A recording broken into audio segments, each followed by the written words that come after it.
For more gossips, news and videos, download the Nehru app now. Sharing photos from the gym to sharing random videos, Ishan Khattar, just like any other millennial these days, is addicted to social media.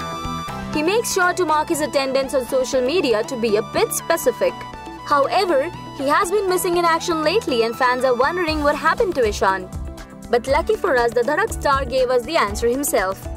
He took to social media and revealed that he was recovering from a case of chickenpox. Ishan, in a quirky video, apologized to fans and wrote, "For all those asking, sorry I've been away guys, been recovering from chickenpox. We know how it feels to be weak and wishing for the pox to disappear. We wish you a speedy recovery, Ishan." The last post of Ishan was when he was cycling on the roads of Mumbai and was also trolled as he was riding the bicycle wearing earphones. He shut down all the criticism by saying, "Thanks for looking out. It was a phone call, yes. Also, not very safe for your photographers to chase and click pictures while on a motorbike."